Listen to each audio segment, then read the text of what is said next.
آگے کیسے زندگی گزاری ان اللہ والوں نے، ایک حدیث مجھے یاد آتی ہے. ایک صحابی ہے میرے آقا علیہ السلام کے، حضور علیہ السلام کے صحابی ہیں، ان کا نام ہے عمر ابن سعد رضی اللہ تعالی عنہ. ان کو حمص کا گورنر بنایا تھا امیر المومنین سیدنا فاروق اعظم رضی اللہ تعالی عنہ. اب دیکھنا مسلمان کیسے تھے، اسلام کے ماننے والے کیسے تھے، ڈھونڈیے آپ، تلاش کیجئے. میں تو آپ کو یہ کہتا ہوں برا نہیں مانے تو، ہم نے چولے بدل لیے، دل نہیں بدلے. ہم نے چولے بدلے، دل نہیں بدلے. چولا بدلنے سے کچھ نہیں ہوتا، چولا بدلنے والے بہروپی ہوتے ہیں، دل بدلنے والے اللہ والے ہوتے ہیں. دل بدلیں، فکر بدلیں، سوچ بدلیں.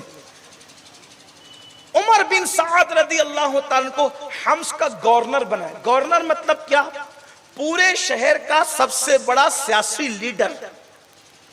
اب ہمارے یہاں تو یہ ہماری اس دنیا میں کہ اگر پورے شہر کا کوئی سیاسی لیڈر بنے تو وہ سوچے کہ سب میں ہی ہڑپ کروں، ہے نا. یہ آج کل فکر ہے، میں اس پہ کوئی تبصرہ نہیں کرتا، بلکہ لوگوں کی فکر تو یہ یار کوئی محلے کا کارپوریٹر بنتا ہے تو وہ گٹر کے پیسے بھی کھا جاتا ہے. یہ کیفیت صورتحال ہے، لوگوں کو گٹر کا پیسہ بھی نہیں پورتا. یہ صورتحال ہے. کسی کا حال یہ ہے وہ بیواؤں کا پیسہ کھا جائے، کسی کا حال یہ یتیموں کا پیسہ. ارے اتنا سا پیٹ لائے ہو، 4 انگل کا کھاؤ گے کتنا؟ اللہ کے رسول علیہ السلام فرماتے ہیں کہ انسان کا پیٹ اتنا برا برتن ہے کہ اس کو قبر کی مٹی کے سوا کوئی نہیں بھر سکتا. سب ہڑپ کر جاؤ، سب کا چھین کے کھا لو، پیٹ نہیں بھرے گا.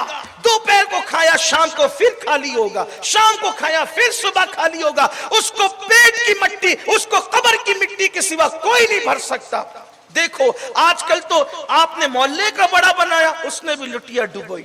آپ نے دین میں کسی کو بڑا بنایا، اس نے بھی لٹیا ڈبوئی. اس لیے کہ چولے بدلے، دل نہیں بدلے. اور میرے آقا نے فرمایا قدرت تمہارے لباس، چہرے، مال نہیں دیکھتی، قدرت تو تمہارے دل دیکھتی ہے. اچھے کپڑے پہن کر قدرت کے یہاں کسی کو ڈگری نہیں ملتی، اچھا دل بنانے کی وجہ سے قدرت کے یہاں ڈگری ملا کرتی ہے. حضور کے صحابہ تھے شاندار صحابہ. روئے زمین پر ایسی مخلوق کسی نے نہ دیکھی ہوگی، روئے زمین پر ایسی مخلوق کسی نے نہ دیکھی ہوگی جو میرے نبی کے یار تھے. تن من دھن تیرے قدم پروارے، کیا نصیبے تھے تیرے یاروں کے. جس مسلمان نے دیکھا انہیں ایک نظر، اس نظر کی بصارت پہ لاکھوں سلام. فاروق اعظم نے حمص کا گورنر بنایا ہے حضرت عمر ابن سعد کو. نام یاد رکھیں، شان والی ہستیاں ہیں. ان لوگوں کے نام زبان پر آئے تو بھی قدرت مصیبتیں دور کر دیتی. یہ وہ بابرکت لوگ ہیں جن کے نام حضور کی زبان پر آئے تھے. یہ وہ مقدس اور معزز ہستیاں ہیں جن کو قدرت نے یاری کے لیے چنا تھا، اپنے محبوب کی یاری کے لیے. حمص کے گورنر وہاں حکومت کر رہے ہیں حمص پر. اب دیکھنا اصل میں لوگ جو مسلمان نہیں ہے نا، وہ مسلمانوں سے اس لیے ناراض ہیں یا اسلام سے اس لیے بدظن ہے کہ مسلمان اسلام کی تعلیم پر عمل نہیں کر رہے. جس دن مسلمان اسلام کی تعلیم پہ عمل کریں گے اس دن یہ سارے بادل چھٹیں گے. کیونکہ اسلام کی تعلیم پہ عمل کرنے والوں کو قدرت نے گارنٹی دی ہے. ابھی عصر کی نماز سے پہلے میرے استاد، میرے قائد سے میری گفتگو ہو رہی تھی تو انہوں نے مجھے نصیحت فرمائی کہ لوگ یہ سمجھتے ہیں کہ ٹرین میں نماز پڑھیں گے تو تکلیف ہوگی. کہ واللہ کبھی نہیں ہو سکتا. آپ نماز پڑھیں آپ کی تکلیف دور ہوگی. لوگ آپ سے نفرت نہیں کریں گے، محبت کریں گے. میں نے کہا وہ کیوں؟ تو کہا کہ قرآن کہتا ہے ان الذین آمنوا وعملوا الصالحات سیجعل لهم الرحمن ودا، کہ جو ایمان لانے کے بعد نیک عمل کرتے ہیں اللہ اس کی محبت لوگوں کے دلوں میں انڈیل دیتا ہے. میں نے کہا بالکل سچ کہا آپ نے. اس لیے کہ میرا مشاہدہ ہے ایئرپورٹ پہ نماز پڑھے تو برادران وطن جو مسلمان نہیں ہے وہ لوگوں کو کہتے ہیں سامنے سے مت جانا، مولانا نماز پڑھ رہے ہیں.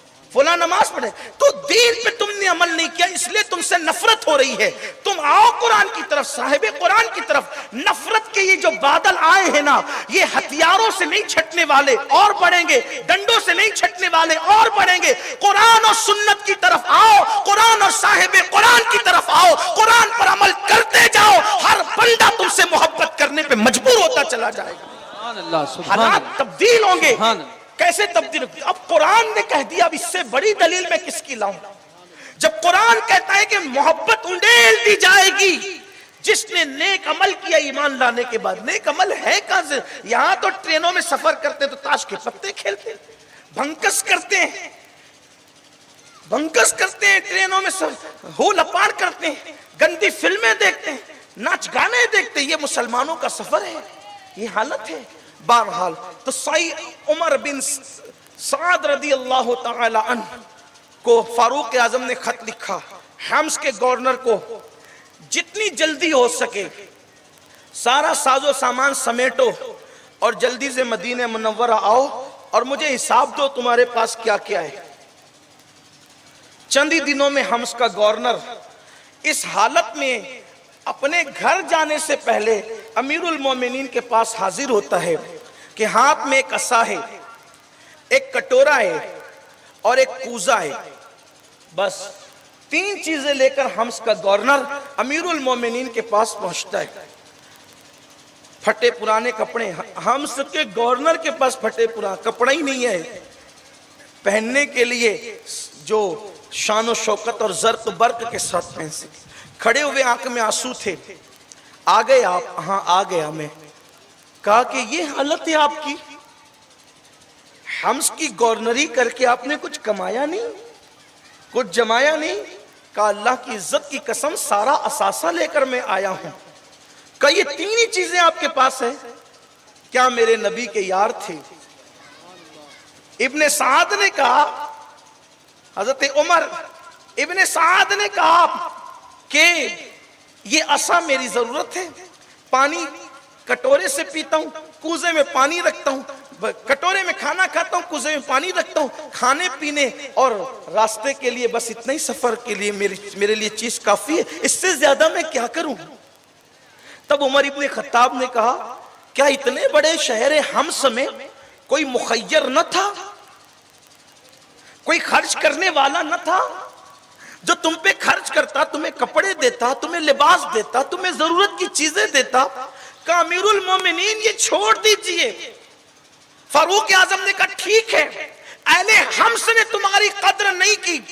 کہا کہ قلم اور دوات لاؤ اور کاغذ لاؤ تاکہ میں اب کسی اور اچھے شہر کا ان کو جو ہے وہ گورنر بنا دوں اور ان کے نام سے میں جو ہے وہ نامہ لکھ دوں تاکہ یہ وہاں جا کر گورنر ہوں، اور جتنے فاقے جتنی تکلیفیں انہوں نے وہاں پر اٹھائی ہے تو اب وہاں ان کو راحت ملے۔ انہوں نے کہا امیر المومنین مجھے مت آزمائیے، امیر المومنین مجھے مت آزمائیے، مجھے آزمائش میں مت ڈالیے، میں حمص سے آیا ہوں اور اب مجھے چین نہیں ہے، میں بے قرار ہوں، مجھے سکون نہیں ہے، مجھے اطمینان نہیں ہے۔ ایک جملے نے، ایک کام نے مجھے تڑپا دیا ہے، ترسا دیا ہے، میں بالکل بے چین اور بے قرار ہو گیا ہوں، اب میں کہیں جانا نہیں چاہتا، اب میں اپنی کٹیا میں اپنی پوری زندگی گزارنا چاہتا ہوں۔ میں چونکہ رسول اللہ کا صحابی ہوں، اب مجھے خوف یہ ہے کہ ایک غلطی مجھ سے حمص میں ہو گئی،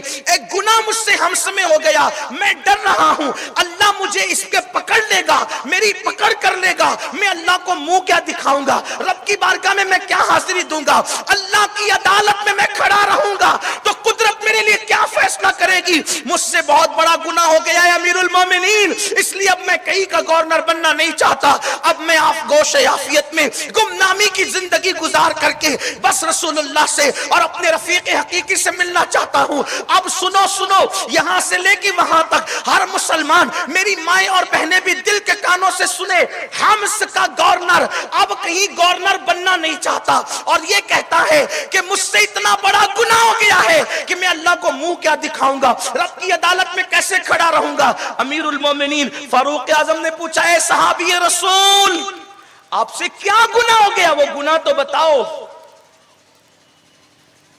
عمر ابن سعد کہتے ہیں کہ میں نے ایک عیسائی کو کہہ دیا اللہ تجھے رسوا کرے، اللہ تجھے رسوا کرے، بس یہ اتنا بڑا گناہ ہو گیا ہے کہ میں اللہ کو منہ کیا دکھاؤں۔ کس کو کہا؟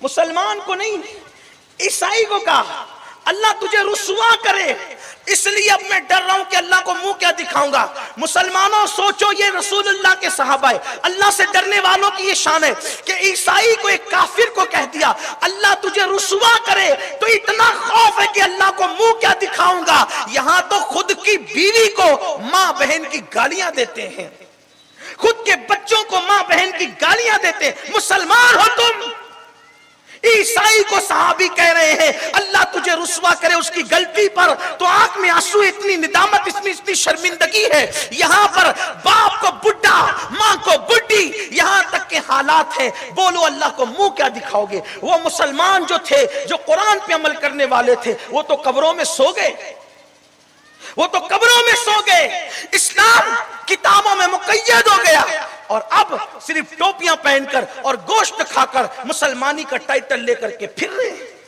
کاش کہ ہماری زندگیوں میں اسلام آتا، اسلام کتابوں سے نکل کر ہماری زندگیوں میں آتا۔ میں حیران ہوں، اس بات پر آنکھیں بھیگ جاتی ہے، عیسائی کو ایک جملہ کہنے والا اللہ تجھے رسوا کرے، صحابی ہو کر اتنا ڈر رہا ہے، اور ہم نے کس کو کیا کیا کہا۔ پڑوسیوں سے ہم نے آستینیں چڑھا کر کے لڑائیاں کی، کیا کسر باقی رکھی ہے ہم نے۔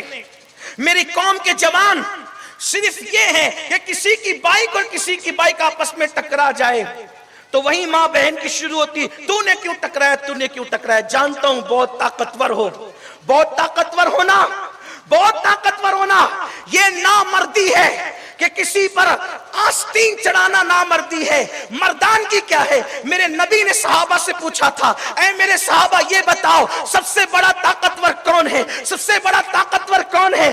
آستینیں چڑھانے والوں، کمزوروں پہ ظلم کرنے والوں، کمزوروں پر آنکھ نکالنے والوں۔ آؤ، اگر طاقتور بننا ہے تو مدینے کی سرکار سے تمغہ لو طاقتور بننے کا۔ عورتوں کو مارتے ہو، یہی تمہاری طاقت ہے، غریب کو مارتے ہو، تمہاری طاقت ہے، بچے سائیکل سے ٹکرا جائے مارتے ہو، گالیاں دیتے ہو، یہ تمہاری طاقت ہے۔ سنو، آؤ اس طاقتور رسول سے پوچھو طاقتور کون ہے؟ میرے اور آپ کے وہ نبی جن کی قبضے میں قدرت نے اتنی طاقت دی ہے کہ اشارہ کر کے چاند ٹکڑے کرتے ہیں، اشارہ کر کے سورج کو پلٹاتے ہیں۔ اس طاقتور رسول نے اپنے صحابہ سے پوچھا تھا، اور کن طاقتور لوگوں سے؟ فاتح خیبر، جو ایک ہاتھ سے خیبر کا دروازہ توڑ کر کے پھینک دیتا ہے تو 40 لوگ اس کو اٹھا نہیں پاتے، اتنے طاقتور لوگوں سے پوچھا تھا طاقتور کون ہے؟ کون ہے طاقتور؟ لوگوں نے کہا تھا یا رسول اللہ جو سب کو پچھاڑ گرائے اس کو کوئی نہ پچھاڑ سکے وہ طاقتور ہے۔ حضور نے کہا نہیں، وہ طاقتور نہیں ہے۔ کافر کون ہے؟ حضور نے فرمایا تھا جس کو غصہ آئے اور وہ غصے کو پی جائے، سب سے بڑا طاقتور وہ ہے۔ وہ بزدل ہے جو آستین چڑھاتا ہے۔ طاقتور اسلام کے نزدیک جب دو بائک ٹکرا جائے، اپنی غلطی نہ ہو پھر بھی اس کو مسکرا کے کہے ہوتا رہتا ہے، یہ طاقت۔ یہ کب کہو گے؟ یہ کب کہو گے؟ ایک ملک میں گیا، مجھے عادت نہیں ہے کہ میں فلاں ملک میں گیا تو یہ ہوا، مجھے شرم آتی ہے کہنے میں، خود تشہیر نہیں، لیکن نام نہیں لوں گا۔ لیکن ہندوستان کے باہر ایک ملک میں گیا تقریر کی غرض سے۔ حیرت تھی ان لوگوں کی سنجیدگی پر کہ اگر گاڑی چلتے چلتے اچانک اچھل جائے کسی وجہ سے تو وہ لوگ سوری کہہ کر معافی مانگتے، بس گاڑی اچھل گئی اس لیے معاف کر دیجیے، خود بٹھا کر گھوم رہے ہیں۔ یہ سنجیدگی ہے قوموں کے اندر۔ حال یہ ہے کہ لوگ ہارن بجانا بھی ایک دوسرے کی بے ادبی، انسلٹ تصور کرتے ہیں باہر کی دنیا میں۔ یہاں تو حال یہ ہے ہمارا جوان، گلی میں کوئی نہیں ہے، رات کے 2 بج رہے ہیں، چی چی کرتے ہوئے بجا کے جائے گا، یہ ہارن بجا، ہنسنے کی بات نہیں ہے۔ آپ کے پاس اسلام کہاں رہ گیا؟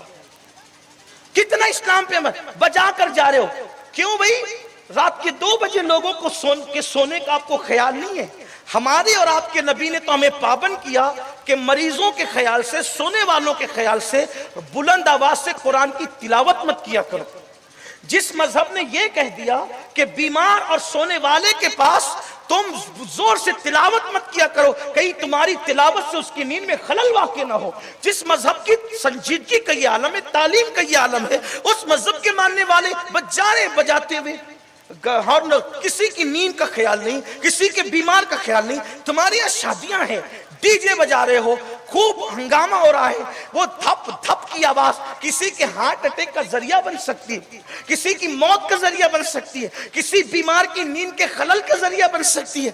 اسلام نے کہا کسی سونے والے کے پاس جاؤ تو اس کو اتنی آواز سے سلام مت کرو کہ اس کے نیند میں خلل واقع ہو، بلکہ معتدل آواز میں سلام کرو کہ اگر وہ جاگ رہا ہے تو سن لے اور سو رہا ہے تو اس کی نیند میں خلل واقع نہ ہو. سلام کرنے میں اتنی تاکید کر دی گئی. بولو کیا یہ چیز ہمارے اندر ہے؟ اگر نہیں ہے تو اس کا مطلب ہم نے اسلام کو کتنا پڑھا، ہم نے اسلام کو کتنا سمجھا، ہم نے اسلام پہ کتنا عمل کیا. ہم برائیوں ہی میں رہیں گے، ہمیں اللہ کو منہ نہیں دکھانا ہے، قدرت کی عدالت میں ہمیں کھڑے نہیں ہونا ہے. حیرت ہے اتنے سارے پاپ کر کے بھی ہمیں قدرت کی عدالت میں کھڑے رہنے کا خیال نہیں آتا. میرے بھائیوں، اللہ اکبر، سلطان العارفین حضرت بایزید بسطامی رحمت اللہ تعالی علیہ، آپ کو پیشاب کے ذریعے سے خون بہتا تھا، پیشاب کے رستے سے خون نکلتا تھا. خون مریدوں نے کہا حضرت اچھے طبیب سے علاج کرا لو، یہ پیشاب کے رستے سے خون کیوں نکلتا ہے؟ بایزید بسطامی کہتے ہیں مجھے دنیا کا کوئی طبیب جو ہے وہ دوا سے شفا نہیں پہنچا سکتا. کہا کیوں؟ حضرت بایزید بسطامی کہتے ہیں مجھے یہ پیشاب کے رستے سے خون نہیں نکلتا، بچپن میں مجھ سے گناہ ہو گیا تھا، بچپن میں مجھ سے گناہ ہو گیا تھا. جب یاد آتا ہے کہ قیامت میں اللہ پوچھے گا تو جواب کیا دوں گا، بس اسی خوف کی وجہ سے میرا جگر پگھل پگھل کر پیشاب کے رستے سے بہتا ہے. جس کو تم خون نکلنا دیکھتے ہو وہ خون نہیں نکلتا ہے، بیماری نہیں ہے، بلکہ اللہ کے خوف کی وجہ سے میرا جگر پگھل پگھل کر کے بہتا ہے. آپ اندازہ کریں جنہوں نے کوئی گناہ نہیں کیا بلکہ وہ خود اپنی فکر میں جس کو گناہ تصور کر رہے ہیں اس کے جواب دینے کا یہ خیال ہے اور ہمیں کوئی خیال نہیں. بہرحال بات دور نہ نکلے، وہ بات میں پوری کر دوں. انہوں نے کہا فاروق اعظم سے امیر المومنین اب میں کہیں کا کوئی لیڈر نہیں بنوں گا، میں کہیں کا گورنر نہیں بنوں گا، میں تو اب گمنامی میں اپنے گوشہ عافیت میں زندگی گزارنا چاہتا ہوں، آپ مجھے امتحان میں نہ ڈالیں.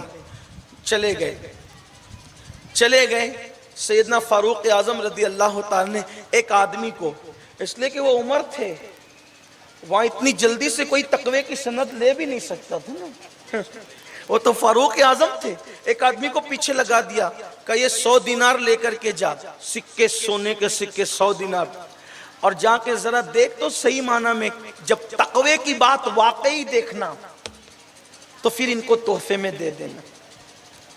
واقعی تقوی ہوگا، اس لیے کہ جو تقوی کی بات کرتا ہے واقعی متقی بھی ہے. حالانکہ حضور کے سارے صحابہ متقی ہیں، لیکن دیکھیں تو صحیح، اس لیے کہ تقوی کی بات کرنا بہت آسان ہے اور متقی بننا بہت مشکل، بہت آسان نہیں ہے. کسی نے کہا ہے نا یہ شہادت گہے الفت میں قدم رکھنا ہے، لوگ آسان سمجھتے ہیں مسلمان ہوں. یہ شہادت گہے الفت میں قدم رکھنا ہے، لوگ آسان سمجھتے ہیں مسلمان ہونا، بہت آسان ہے. کافر کا مسلمان ہونا بہت مشکل ہے، مسلمان کا مسلمان ہونا، مسلمان کا مسلمان بننا بہت مشکل ہے. مسلمان کا مسلمان بننے کی کنڈیشن یہ ہے اس کا ایمان نہیں جس کے پاس امانت نہیں. مسلمان کا مسلمان بننا یہ ہے اس کا ایمان نہیں جب تک جو اپنے لیے پسند کرتا وہی اپنے مومن بھائی کے لیے پسند نہ کرے. اپنا کچرا لا کر کے دوسرے کے آنگن میں ڈالنے والا، حضور کہتے ہیں مومن کامل نہیں ہے. خود پیٹ بھر کے کھا کر پڑوسی کی خبر نہ لینے والا، پڑوسی بھوکا سوتا رہے، حضور کہتے ہیں کامل مومن نہیں ہے. وہ اپنے زوم میں داڑیاں خوبصورت کرتا رہے، خوبصورت ٹوپیاں پہنتا رہے، مسجدوں کے چکر لگاتا رہے، اگر وہاں